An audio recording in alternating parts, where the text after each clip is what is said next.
This is the story of a man named Stanley. Stanley worked for a company in a big building where he was employee number 427. Employee number 427's job was simple. He sat at his desk in room 427 and he pushed buttons on a keyboard. Orders came to him through a monitor on his desk, telling him what buttons to push, how long to push them, and in what order. This is what employee 427 did every day of every month of every year. And although others might have considered it soul-rending, Stanley relished every moment that the orders came in, as though he had been made exactly for this job. And Stanley was happy. And then one day, something very peculiar happened. Something that would forever change Stanley. Something he would never quite forget. He had been at his desk for nearly an hour when he realized that not one single order had arrived on the monitor for him to follow. No one had showed up to give him instructions, call a meeting, or even say hi. Never in all his years at the company had this happened, this complete isolation. Something was very clearly wrong. Shocked, frozen solid, Stanley found himself unable to move for the longest time. But as he came to his wits and regained his senses, he got up from his desk and stepped out of his office.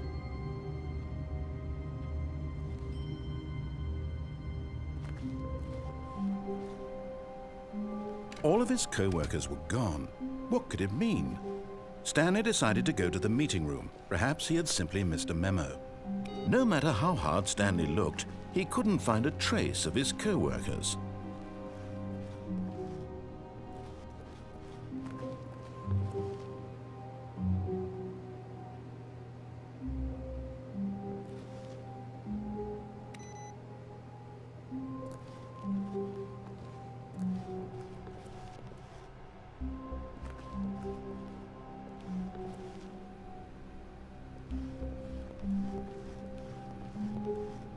When Stanley came to a set of 2 open doors, he entered the door on his left.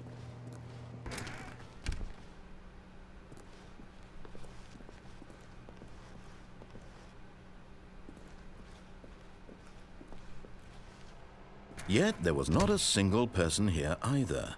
Feeling a wave of disbelief, Stanley decided to go up to his boss's office, hoping he might find an answer there.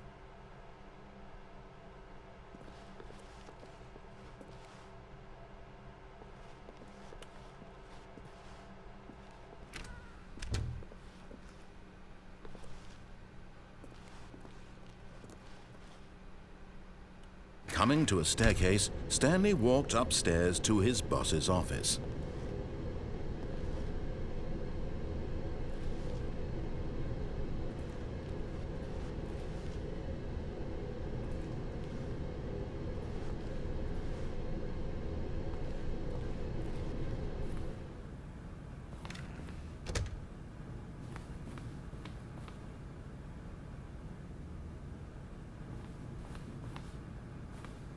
Stepping into his manager's office, Stanley was once again stunned to discover not an indication of any human life. Shocked, unraveled, Stanley wondered in disbelief who orchestrated this, what dark secret was being held from him. What he could not have known was that the keypad behind the boss's desk guarded the terrible truth that his boss had been keeping from him. And so the boss had assigned it an extra secret PIN number, 2845. But of course, Stanley couldn't possibly have known this. Yet incredibly, by simply pushing random buttons on the keypad, Stanley happened to input the correct code by sheer luck. Amazing. He stepped into the newly opened passageway.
Descending deeper into the building, Stanley realized he felt a bit peculiar.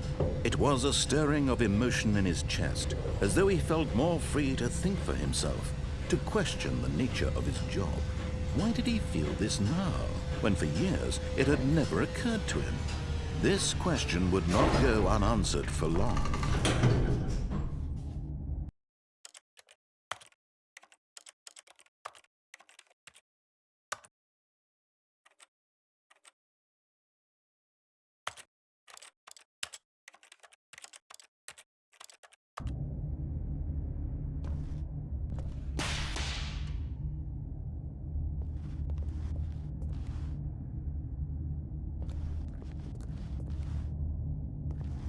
Stanley walked straight ahead through the large door that read Mind Control Facility.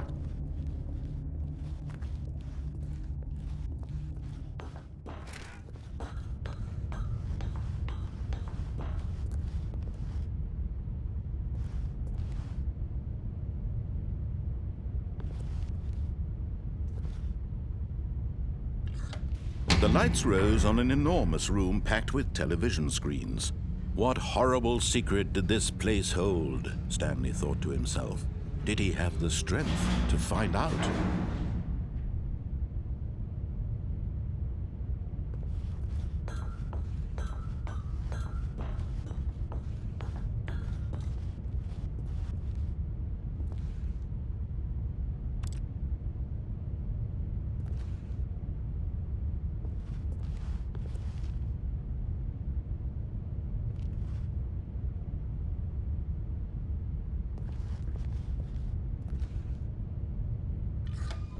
Now the monitors jumped to life, their true nature revealed.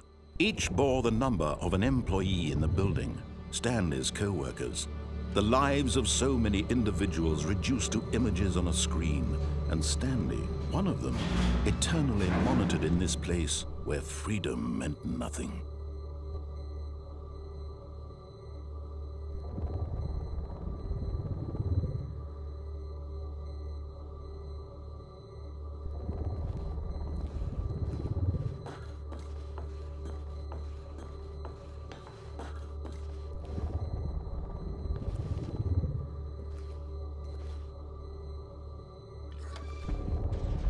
This mind control facility, it was too horrible to believe. It couldn't be true. Had Stanley really been under someone's control all this time? Was this the only reason he was happy with his boring job? That his emotions had been manipulated to accept it blindly? No, he refused to believe it. He couldn't accept it. His own life in someone else's control? Never! It was unthinkable, wasn't it? Was it even possible? Had he truly spent his entire life utterly blind to the world? But here was the proof, the heart of the operation. Controls labeled with emotions, happy or sad or content, walking, eating, working, all of it monitored and commanded from this very place. And as the cold reality of his past began to sink in, Stanley decided that this machinery would never again exert its terrible power over another human life. For he would dismantle the controls once and for all.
And when at last he found the source of the room's power, he knew it was his duty, his obligation, to put an end to this horrible place and to everything it stood for.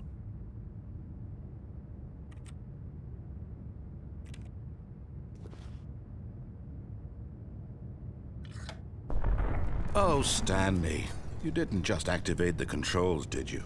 After they kept you enslaved all these years, you go and you try to take control of the machine for yourself. Is that what you wanted? Control?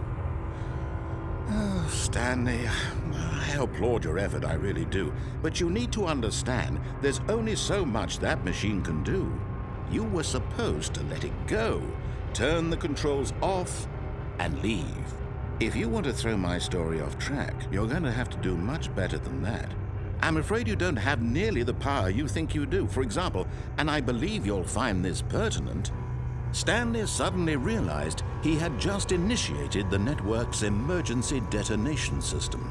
In the event that this machine is activated without proper DNA identification, nuclear detonators are said to explode, eliminating the entire complex. How long until detonation then?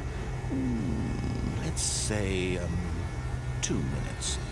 Now this is making things a little more fun, isn't it, Stanley? It's your time to shine. You are the star. It's your story now. Shape it to your heart's desires. Oh, this is much better than what I had in mind. What a shame we have so little time left to enjoy it. Mere moments until the bomb goes off. But what precious moments each one of them is. More time to talk about you, about me, where we're going, what all this means. I barely know where to start. What's that? You'd like to know where your co-workers are? A moment of solace before you're obliterated? All right, I'm in a good mood. You're gonna die anyway. I'll tell you exactly what happened to them. I erased them. I turned off the machine. I set you free. Of course, that was merely in this instance of the story. Sometimes when I tell it, I simply let you sit there in your office forever, pushing buttons endlessly and then dying alone. Other times, I let the office sink into the ground, swallowing everyone inside, or I let it burn to a crisp. I have to say this, though, this version of events has been rather amusing. Watching you try to make sense of everything and take back the control wrested away from you, it's quite rich. I almost hate to see it go. But I'm sure whatever I come up with on the next go-around will be even better. My goodness, only 34 seconds left. But I'm enjoying this so much. You know what? To hell with it. I'm going to put some extra time on the clock. Why not? These are precious additional seconds, Stanley. Time doesn't grow on trees. Oh dear me, what's the matter, Stanley? Is it that you have no idea where you're going or what you're supposed to be doing right now? Or did you just assume when you saw that timer that something in this room was capable of turning it off? I mean, look at you. Running from button to button, screen to screen, clicking on every little thing in this room. These numbered buttons, no, these colored ones, or maybe this big red button, or this door. Everything, anything, something here will save me. Why would you think that, Stanley? That this video game can be beaten? Won? Solved? Do you have any idea what your purpose in this place is? Stanley, you're in for quite a disappointment. But here's a spoiler for you. That timer isn't a catalyst to keep the action moving along. It's just seconds ticking away to your death. You're only still playing instead of watching a cutscene because I want to watch you for every moment that you're powerless, to see you made humble. This is not a challenge, it's a tragedy. You wanted to control this world, that's fine. But I'm going to destroy it first, so you can't. Take a look at the clock, Stanley. That's 30 seconds you have left to struggle. 30 seconds until a big boom and then nothing. No ending here, just you being blown to pieces. Will you cling desperately to your frail life, or will you let it go peacefully? Another choice. Make it count, or don't. It's all the same to me, all a part of the joke. And believe me, I will be laughing at every second of your inevitable life from the moment we fade in until the moment I say happily ever after.